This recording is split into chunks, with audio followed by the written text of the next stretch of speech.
Hello everyone.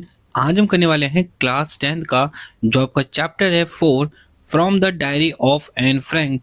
इसकी मैं आपको कराने वाला हूँ समरी। शॉर्ट समरी है, चलिए शुरू करते हैं। देखो, सबसे पहले जो फर्स्ट लाइन आपको बताया गया, देखो यहाँ पे, Anne Frank a 13 year old girl receive a diary from her father on her birthday. जो एन फ्रैंक थी वो 13 साल की एक लड़की थी जिसे गिफ्ट मिला था। क्या मिला था गिफ्ट में? डायरी मिला था अपनी पिताजी की तरफ से। उसके पिताजी ने एक डायरी दी थी, ठीक है यहाँ पे। फिर इसके बाद क्या हुआ था? At first she found writing a diary strange.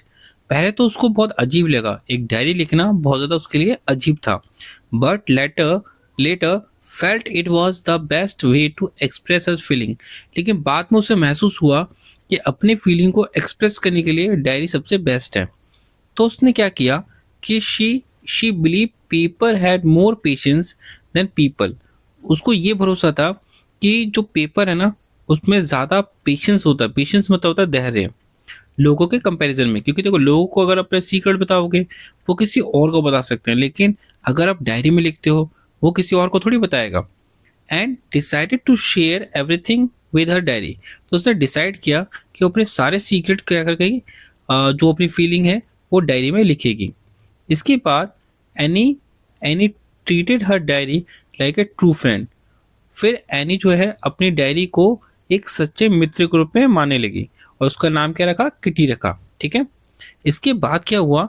उसके बाद ऑल दो शी हैड अ फ्रेंड, हालांकि उसके पास बहुत सारे फ्रेंड थे, एंड लविंग फैमिली, और बहुत प्यारी फैमिली भी थी, she could not share her inner thought with them.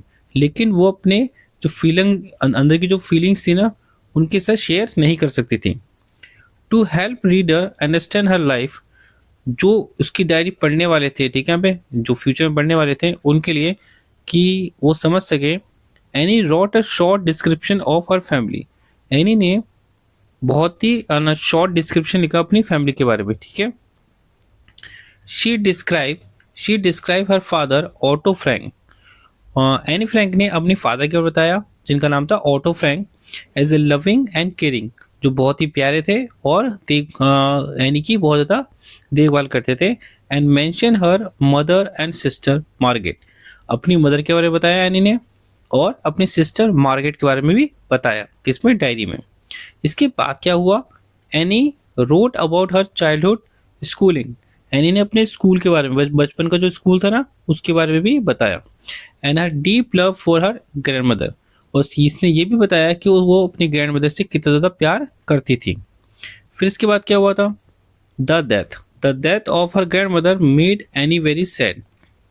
जब एनी की ग्रैंड मदर का डेथ हो गया था, तो इससे एनी जो थी बहुत ज़्यादा क्या हो गई थी? बहुत ज़्यादा सैड हो गई थी, ठीक है। She remember her by lighting a candle. उसे याद है कि उसने क्या किया था? मोमबत्ती जलाया था, ठीक है, जब उसकी दादी की क्या हो गई थी? मृत्यु हो गई थी। इसके बाद क्या था हमारा? देखो यहाँ पे लिखा है, Anne then wrote about her school life and the day teacher were announcing result. Anne जो है अपनी स्कूल लाइफ के बारे में बताती है, और ये भी बताती है कि टीचर जो थे वो रिजल्ट बताने वाले थे, ठीक है।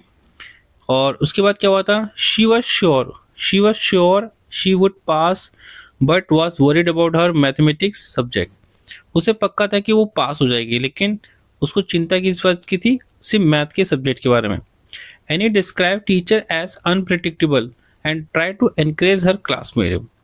एनी बोलती है कि जो मैथ के जो टीचर है ना, वो अनप्रिडिक्टेबल है, मतलब आप अनुमान नहीं लगा सकते कि वो क्या रिजल्ट देंगे, ठीक है यहाँ पे। और इस प्रकार से बोल के वो अपने जो क्लासमेट से साथी थे उनको इनकरेज कर रही थी, ठीक है यहाँ पे, कि सब लोग पॉजिटिव सोचे कि सबका रिजल्ट अच्छा आएगा। फिर इसके बाद क्या हुआ? She was very talkative. जो एनी फ्रैंक थी बहुत ज़्यादा टॉकेटिव थी, अपनी बहुत ज़्यादा बातूनी थी। And her math teacher mister Keesing often punish her for the it. और जो मिस्टर किसिंग थे उसके टीचर, वो हाल हमेशा क्या कहते हैं, एनी फ्रैंक को बात करने की वजह से उसको पनिश करते थे, ठीक है यहाँ पे। At punishment Mr Keesing ask her to write essay on her habit of talking too much. तो जब मिस्टर किसिंग ने क्या किया था, एनी फ्रैंक को पनिशमेंट दिया, तो पनिशमेंट में क्या दिया कि वो जो है ना, वो क्या करे, एक ऐसे लिखे अपनी जो बहुत ज़्यादा आदत है ना बात करने की, इसके ऊपर। फिर क्या होता है, फिर Anne wrote funny and creative ऐसे। एनी जो है बहुत ही मजाकिया और क्रिएटिव ऐसे लिखती है, explaining that talking was part of her nature, कि जो बातचीत करना होता ना उसके उसका उसका नेचर है, ठीक है, उसका पार्ट है। फिर इसके बाद क्या होता है देखो यहाँ पे, for the final punishment she wrote a poem with help of the her friend समने। फिर उसके फाइनल में जब बार बार पनिशमेंट मिल रही होती है ना उसको, तो लास्ट में वो क्या करती है, वो एक पोएम लिखती है, ठीक है, अपनी उसकी अपनी फ्रेंड के हेल्प के साथ, ठीक है, यहाँ पे, जिसका नाम था सेंट। The poem amuse Mr Keesing and the whole class. ये जो पोएम जो लिख के देती है ना मिस्टर किसिंग को, इससे पूरी क्लास जो है वो क्या हो जाती है, हैरान हो जाती है, ठीक है यहाँ पे, और बहुत ज़्यादा इंस्पायर क्या हो जाती है, कैसे कहते हैं, खुश हो जाती है एक तरह से, ठीक है यहाँ पे। और इसका mister Kissing appreciate her creativity and stop punishing her. तो मिस्टर किसिंग क्या करते हैं, बहुत ज़्यादा अप्रिशिएट करते हैं, प्रोत्साहित करते हैं किसको, उसको एन को, ठीक है, और एन फ्रैंक को वो करते हैं, क्या करते हैं, अप्रिशिएट करते हैं, प्रोत्साहित करते हैं, और उसको अब सजा नहीं देते, यानी पनिशमेंट नहीं देते। अगर वो बात भी करती है तो उसके लिए पनिशमेंट नहीं देते। फिर इसका क्या होता है, द चैप्टर, ये जो पूरा चैप्टर ये क्या दिखाता है कि एन जो है बहुत ईमानदार थी, इंटेलिजेंट थी, और क्रिएटिविटी थी उसमें बहुत ज़्यादा, उसमें सेंस ऑफ ह्यूमर बहुत है क्योंकि बहुत ज़्यादा मजाकिया थी, ठीक है यहाँ पे।